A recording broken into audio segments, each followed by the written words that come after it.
¿Qué es el gasto público y para qué sirve esa vaina? Los indicadores macroeconómicos nos contextualizan sobre la situación social, política y económica de un país. La comprensión del gasto público brinda una idea del nivel de bienestar general del cual gozan sus ciudadanos.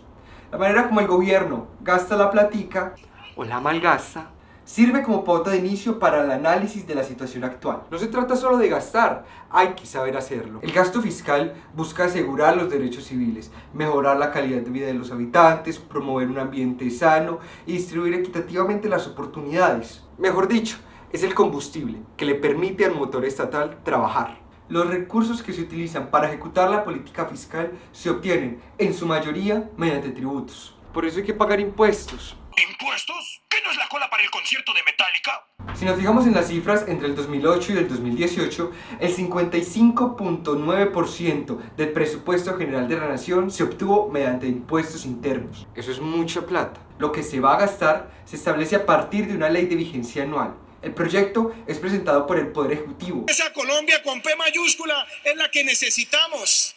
En cabeza del ministro de Hacienda. Luego es aprobado por el Congreso de la República y monitoreado por la Contraloría. Desde los años 80, Colombia ha vivido 4 ciclos económicos que coinciden con nuestra edición de análisis. El primero inicia a finales de 1979 y se extiende por todo el siguiente decenio. Las cotizaciones, al igual que el valor de las exportaciones cafeteras, se triplicó en 2 años. Las reservas internacionales en 1975 fueron de 553 millones de dólares, mientras que entre 1980 y 1981 fueron de 5.000 millones de dólares. Durante este periodo se pasa de una política fiscal contraccionista a hacer la mayor expansión de gasto público real.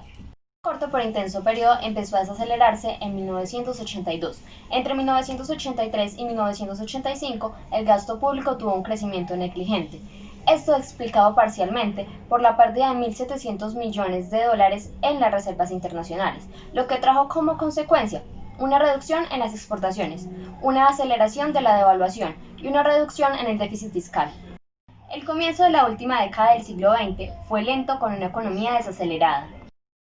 A inicios de este periodo, Colombia adoptó una serie de reformas, tales como la apertura económica, la Constitución Política de 1991 y las reformas financiera, tributaria y cambiaria. Las nuevas obligaciones generadas por la Constitución forzaron al Estado a tener una mayor participación en los sectores social, justicia y seguridad, entre otros, para mitigar los múltiples conflictos del país. Factores como la deuda pública y privada y la necesidad de generar una estabilización monetaria crearon años de euforia en el gasto público entre 1992 y 1994.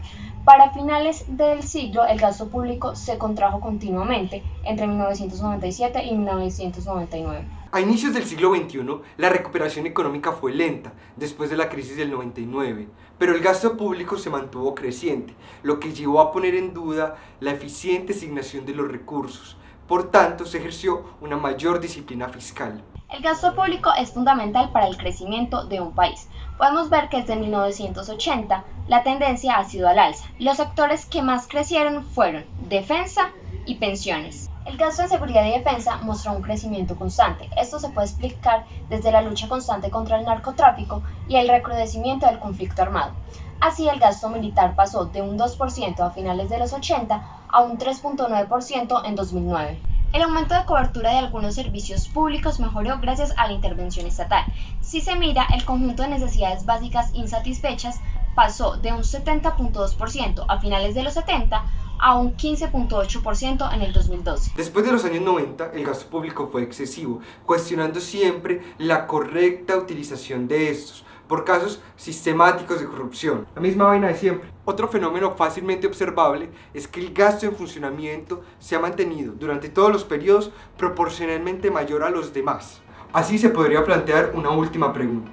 ¿Son los funcionarios y las entidades públicas tan eficientes que ameritan una asignación mayor de recursos?